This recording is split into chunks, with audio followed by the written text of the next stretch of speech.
Jogar futebol, lutar boxe ou praticar qualquer outro esporte não é exclusivo de um determinado gênero, mas muitas vezes as mulheres sentem dificuldades em participar de algumas modalidades.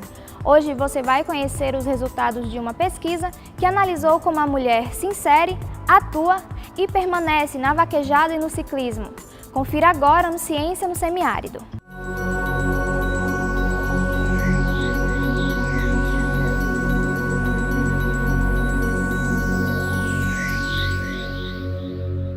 Meu nome é Diego Luiz Moura, sou professor aqui da Univasf desde o ano 2013.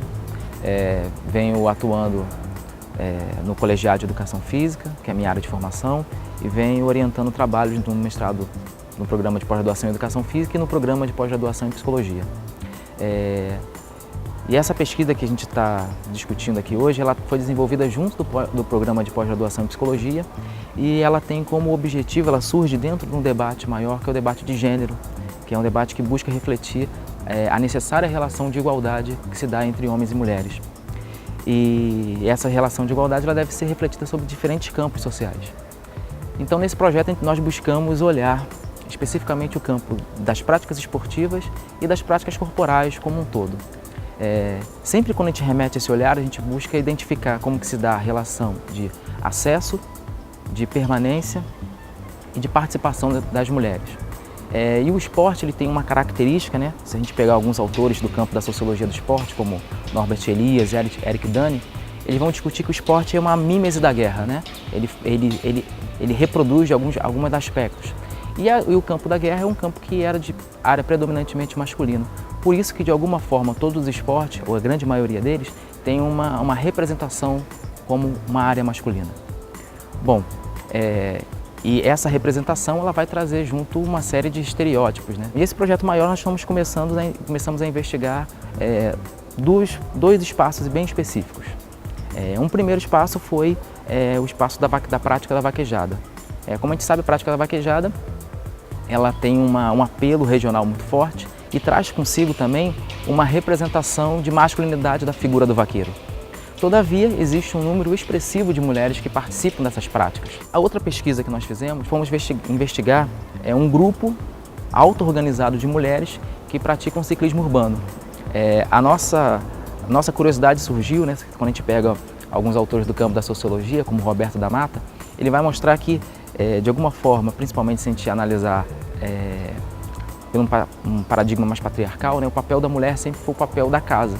E logo o espaço da rua sempre foi um espaço dos homens. Então ter um grupo expressivo de mulheres participando desse tipo de prática foi algo que nos chamou a atenção. Meu nome é Aniele, eu sou psicóloga, estudante do mestrado de Psicologia da Univasf e venho falar um pouco sobre a minha pesquisa, né, uma das etapas da minha pesquisa de mestrado, onde ela foi intitulada Valeu Boi, uma análise de gênero sobre as mulheres praticantes de vaquejada. Foram realizadas entrevistas com 20 mulheres, né, que participavam num tempo mínimo de competições de vaquejada de 1 ano e que eram maiores de idade. Foram entrevistadas mulheres do Ceará, Rio Grande do Norte, Pernambuco, Paraíba, Bahia, Goiás, Rio de Janeiro. Lógico que o maior público, né, foi da região do Nordeste, né, o público que nós mais encontramos.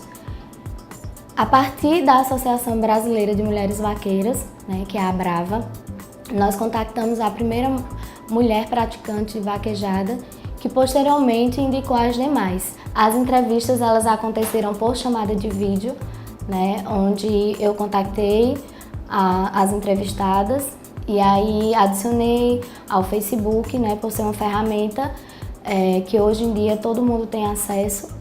E através da chamada de vídeo nós realizamos as entrevistas.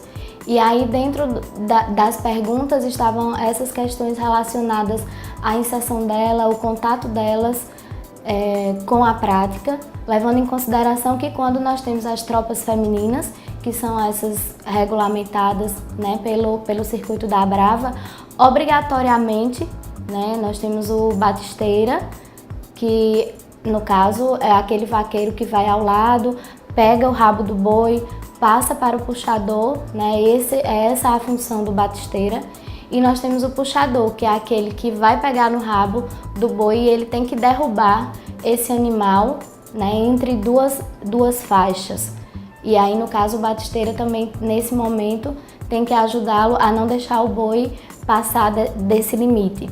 E aí, dentro da tropa de elite feminina, obrigatoriamente a mulher tem que derrubar o boi, ou seja, ela é a puxadora, podendo ser o seu batisteira, no caso, mulher, homem, enfim, né? Não especifica. Podemos observar em relação à sua inserção que essas mulheres, desde a sua infância, já tiveram contato com esse meio, né, da vaquejada, através dos seus avós, né, tios, pais, irmãos, ou algumas amigos e namorados. Então, desde a sua infância, elas já corriam a cavalo. Algumas chegaram a relatar, né, que já chegavam a se apresentar em algumas competições, né, só que com algumas pequenas mudanças. Por exemplo, ao invés do boi, elas tinham um bezerro, e ao invés de um cavalo grande, elas tinham um pônei, que é um cavalo menor. Mas algo que nos chamou a atenção é que em 2012 foi criada uma Associação Brasileira de Mulheres Vaqueiras, onde algumas competidoras, né, que participavam dessas competições de vaquejada viram a necessidade, né, de se unirem e criar essa associação como uma forma de legitimar e garantir, né, esse espaço dentro da vaquejada. A questão não tanto o seu acesso, como também questões voltadas a premiações, horários também, para que elas pudessem garantir isso. E é algo que elas trazem, né, em suas falas, que são algumas dificuldades que elas encontram hoje, né, quando não se é um circuito da Abrava, que é dessa associação, onde elas têm um regulamento e as organizações precisam seguir nessas instruções do regulamento da associação. Elas têm algumas dificuldades dependendo das organizações, mas percebemos sim o avanço, né, das mulheres nesse espaço. A cada vez mais elas estão se inserindo e recebendo também apoio, né, dos seus pais, dos seus familiares, amigos, enfim, como também de toda a classe de vaqueiros. Sou Tássia Cavalcante, meu projeto de dissertação de mestrado teve como objetivo geral analisar a construção do empoderamento de mulheres a partir do ciclismo urbano. Então, nós realizamos uma etnografia durante um ano, um grupo de ciclismo liderado por mulheres aqui da cidade de Petrolina, né?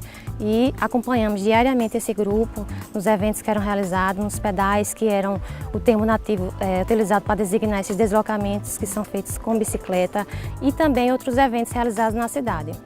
Não só isso, a gente também incluiu nesse grupo os homens que pedalavam ativamente com as mulheres. Então, o que a gente observou aqui? O empoderamento dessas participantes era mobilizado pelas experiências de fisicalidade, né, que seriam as vivências de atividades físicas e agressivas, mas que eram condicionadas às relações de solidariedade e companheirismo vivenciadas na prática do ciclismo em grupo. O conceito de empoderamento que é mais utilizado, né, dentro da área, ainda que seja um conceito empírico, né, na academia ainda não se debruçou muito por esse conceito, e nós, nesse estudo exploratório que a gente realizou, a gente percebeu que o empoderamento, ele mobiliza realmente processos, tanto, né, que vão gerar autonomia dos sujeitos, mas também não está implicado só nisso, né? Não está implicado na eliminação de hierarquizações. Foi o que a gente percebeu. Quando a gente coloca, né, o título do trabalho, eu sou Barbie, sou bruta, é onde a gente identifica, né, que ao mesmo tempo que as mulheres do grupo se reconhecem enquanto esse padrão, né, hegemônico de feminilidade que representaria esse, né, signo Barbie, elas também se reconhecem como bruta. E o ciclismo, aí, o esporte, vai entrar exatamente como esse espaço, né, de resistência e transformação das relações de gênero, e que vai acontecer, sobretudo, coletivamente, né, a partir das relações de solidariedade e companheirismo que são vivenciadas entre as mulheres e entre os homens que participam do grupo. Ainda que o que a gente observou, que além de ter muitas mulheres pedalando, muitas ainda deixam de pedalar, mesmo estando inseridas no grupo do WhatsApp, né? Então, o que a gente percebe? Que o empoderamento, de certa forma, ele ainda não alcança todas as mulheres e que é preciso estimular mais a adesão. Por isso, tão importante, né, esses grupos de ciclismo e tão importante o esporte, né, nessa mobilização do empoderamento. Como você viu no programa de hoje, a pesquisa Empoderamento, Mulheres e Práticas Corporais já apresentou resultados, mas o projeto continua. A ideia é que seja analisada a participação da mulher em outras práticas esportivas. Essa edição do Ciência no Semiárido fica por aqui. Até a próxima!